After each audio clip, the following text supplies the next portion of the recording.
Magandang araw mga kapulutan. Ngayong araw, hindi imbento kundi magre-recreate tayo ng isang pinakamasarap o pinagmamalaking lutuing galing mismo dito sa aming probinsya. Antique, yung pinakamamahal kong probinsya ng Antique. Kapulutan, isa sa pinakamasarap dito na pagkain ay etong linaga nga lawas kung tawagin nila, pero bibigyan natin ng kaunting twist.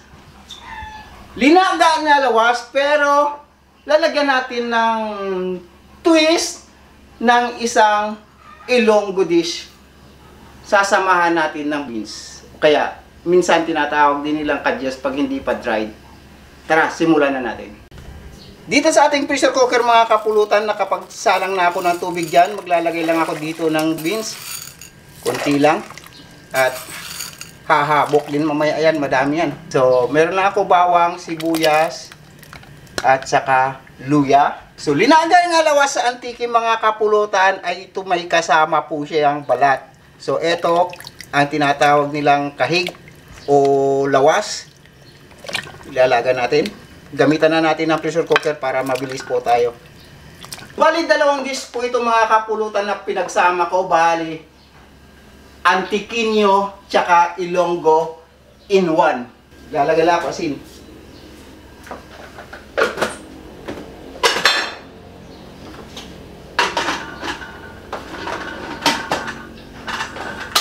Isang oras lang mga kapulutan. Kapulutan mga isang oras ko na itong nilalaga at syempre pressure cooker yan, malambot na yan. Sa isang oras lang ilalagay ko na itong langka, batuan at tanglad. Paminta. Ito na mga kapulutan, luto na po yung ating mix ng iba't ibang lahi. Hindi, parehong Pilipino pero magkakaibang lugar. Pinagsama-sama po natin sa iisang putahe. Nakalimutan lang natin yung aklan. Dapat sinama natin yung aklan. Pero sa susunod, gagawin din natin yun. Tikman na po natin. Siyempre, para maging Antique yan, kailangan nating hanapin muna yung kahig. Lawas. Here. Oh, napakainit. Yeah. Pasensya na mga kapulutan. Pasensya na kung hindi ko kinakamay kasi sobrang init po yan. Napakainit po. Hindi ko kayang kamayin.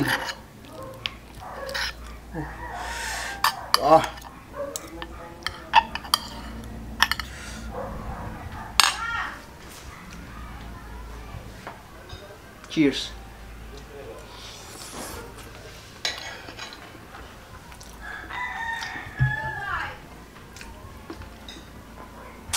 Kung sa Ilonggo pa, muna yato.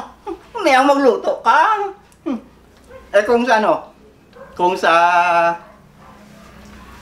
Antique. Mutaran? Mut na raw? Diba? Tira-lara, Amuta na raw? Kung magraha kao, kadapli mo, amura dapat to. Diba?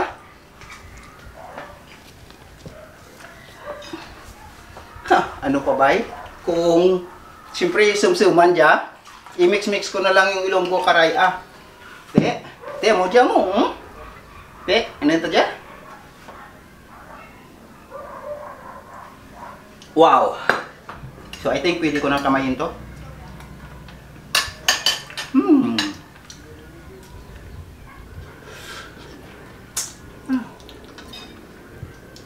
Ito, masarap eh.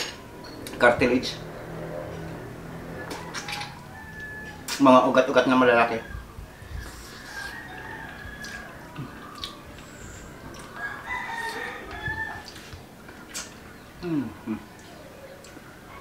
Etong mga luto na ito, matatagpuan niyo to, lalo na sa mga taga San Jose Antique, sa loob po ng Dalipi.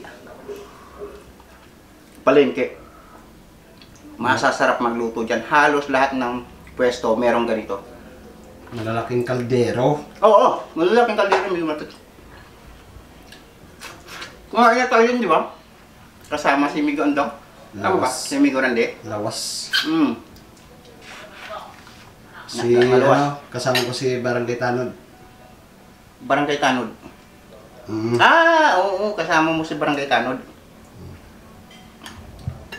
Sabaw. Yun lang, mainit.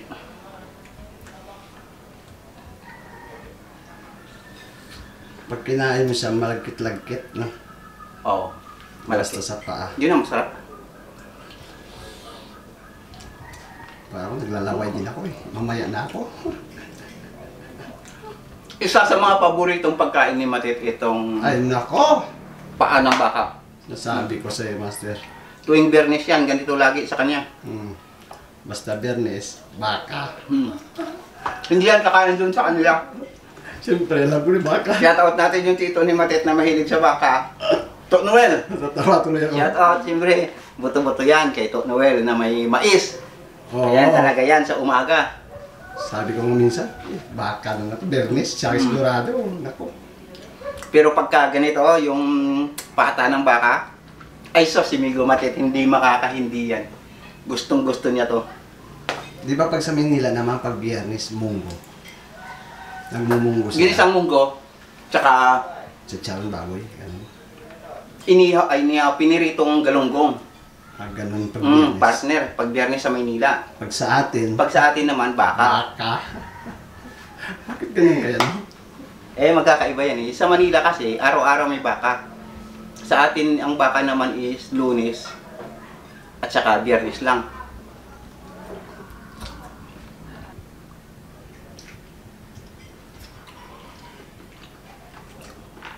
Iba talaga pag binaan mo sa pressure cooker. Ang lagang, alam mo, Migo Matit, yung may konti ka pang mangunguya, hindi yung natutunaw sa bunganga mo. Ayoko yun, Migo Matit, pero Ako gusto ko yun. gusto mo ba yon? Natural. Yung parang nilulunok na lang. Oo. Para kang Amerikano din ah. Yung gusto ko kasi yung pag kinain mo siya, tanggal na sa buto. Hindi ka na mahirapan. Ako kasi, Migo Matit, gusto ko yung may nakakagat ako. Yun ang gusto ko. Yung parang... Oo, napipil mo yung kinakain mo. Oo. Hindi kayong parang kumakain ka ng ice cream, natutunaw ka agad, o marshmallow. Yun. Oo, marshmallow nga.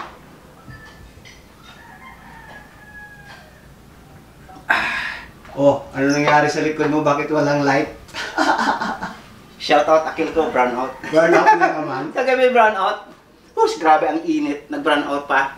Kaya nga eh. Buti nga lang, may gumatid kagabi. Nakapag-aircon ako. Burn out dito? Bakit sa bahay? Hindi naman. Hindi, pumutok yung ano namin. Dito lang. Oo, dito lang. Ay, nakapag-aircon tayo ng mga kalahating oras bago nag-brown out. Hindi malamig pa.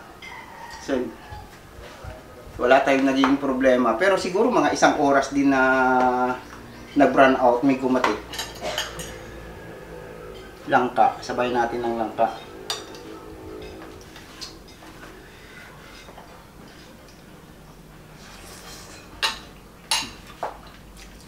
Ito lang ang kombinasyong antike. Kansi naman ang mga Ilonggo. Batuan. Yung nilagay natin batuan. Yun po yung nagpaasim. Tapos yung black beans. Ay itong batuan. Ito naman yung kansi ng mga taga Negros. Itong ginagawa nilang parang sa bulalo. Tapos itong black beans naman, ito naman ang ginagamit ng mga Ilonggo, mga taga Iloilo. Kadyos. Yes, may fresh na kadyos, meron din yan dried, yan black beans. Para maliliit na black beans, yung native siguro, hindi ko alam yung tunay na pangalan yan. Sa antike naman, etong langka na ginagamit nila sa kasabay ng pata ng baka. Kaya pinagsama-sama ko yung 3 lugar na yun sa iisang putahe lang. Pag pumunta ka ng bundok, doon ka makakain ng sari-saring kanin na kulay. Ay, oo. Mayroong Totoo. dilaw, mayroong itim, mayroong violet, mayroong pula. Ay, yung sa kaingin yan, may gumatid. Yung itim, huwag mong kainin, hindi ka daw makakauwi. Sabi? Sabi. Maniwala ka ron, makakauwi ka, baliktarin mo yung damit mo. Makakalabas ka nun. Ang ganda nga yun ng itim, walang ano yun eh. Di ba? Maganda Walang yung- chemicals, Oo. walang mga pataba. Mm. Nako. Healthy yun, healthy. Ang ganda ng pagkakulay ng ano mo, ng pagkaluto mo, pulang-pula. Mm. Parang KBL.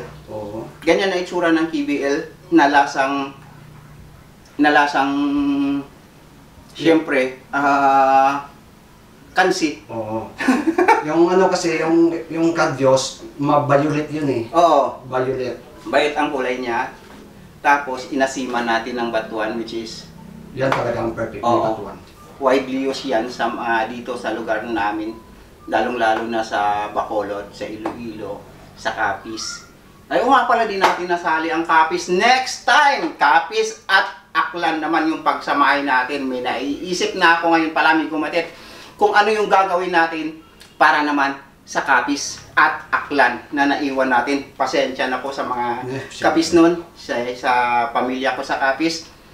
Pasensya na kayo, nakalimutan ko yung Aklan din sa susunod.